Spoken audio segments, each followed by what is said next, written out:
All right, so here's where the nasturtiums are gonna go. Um, there's little holes, little drainage holes, and I've got some filter sponge that I set up for a different, I don't know, aquaponic or aquarium thing. I'm just gonna put these right over there so the soil doesn't fall through. I don't know if it's gonna maintain or hold too much moisture with those sponges. We're gonna find out.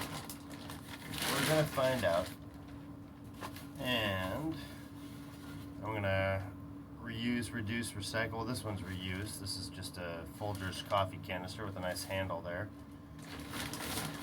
And we're gonna go like this. I'll hold these in place. The sponges, we'll cover them up first, because the idea is they are gonna stop the soil from falling out of this thing. Yeah, that soil. This is a nice mixture of soil. It's come out of a Miracle Grow bag, and there may still be some Miracle Grow in there. But this is a mixture of compost and perlite and gravel and topsoil and just bags and bags of soil that I've purchased or created through vermicompost or gravel for fish tanks or whatever that I've accumulated over the years. Looks like a pretty good layer. Probably too much, but let's fill in the gaps.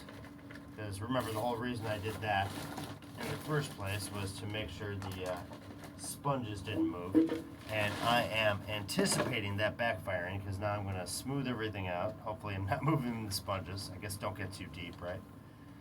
And we're going to take our beautiful nasturtiums. I just love how they curve around and grow. I don't know if this is a sign of health or not, but I just kind of wild, wonderful plants.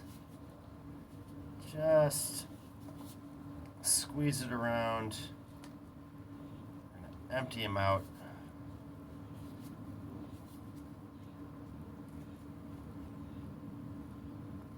Oh, wow, really in there.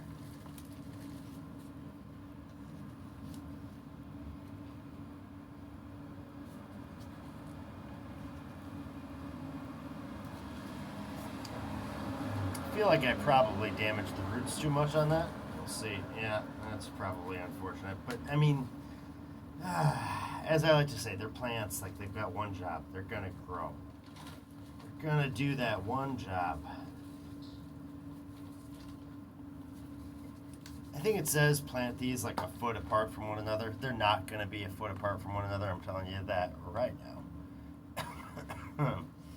But I do think they're gonna be fine. Hopefully I didn't rip off too much of the root base of that one, but we shall see. Really going to loosen this one up a little bit more. These are nice, wonderful, pliable little containers. That went out well. They've got holes in the bottom, and they come with their own little drip trays. And they're great. They were great for what they were, but these things are getting a little too big to be smushed up in those. So I am going to take matters into my own hands. Need to give that a little bit more room.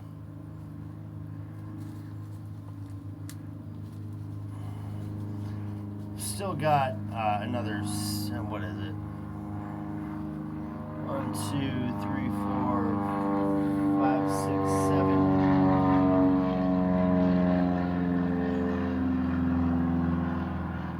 Not too far from an airfield. What was I saying? 1, 2, 3, 4, 5, 6, 7, 8, 9, 10. Oh yeah, that's right. There's 15 pots. I feel like I've said that. I feel like I should know that. I feel like I do know that. That's how I feel. With, pots like these, it's easy to loosen it up. Terracotta would be a different story, but then again, I think the terracotta, there would be a more definite separation from the roots from the the walls. I don't know why I feel that way, but I feel like you can get them out easier. I'm definitely causing a fair amount of root trauma to these plants, and if they all die, I'm going to be really annoyed at myself because I like these plants and I don't like killing things. So that would be a double whammy. I wouldn't have the things I like, and I would have killed a bunch of stuff. A bunch of things that I like, no less. So we're going to hope, we're going to pray, we're going to leave however many I said, 10 of them in a pot, in their original pots, as it were. I seeded these guys with soil in cardboard egg carton, and here we are. They're doing fine. Well, hopefully they're doing fine after I do this.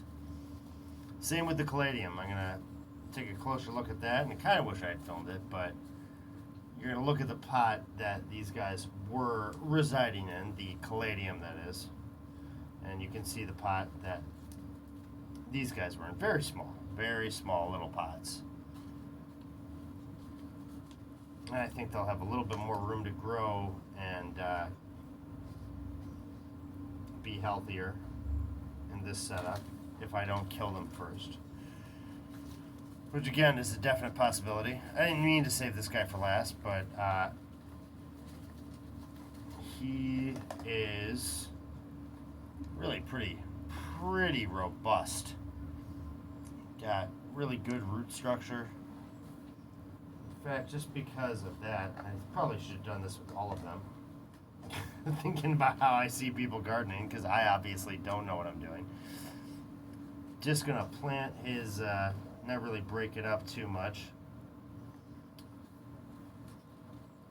Yeah. Just looking at that root structure and looking what I did to this is, well, here goes nothing, and it may be nothing. I think the guy who I left alone pretty much, I think his root structure will be fine. But, we'll see. Like I said, one job, y'all. One job. All my little plantlings, got one thing to do. That's it.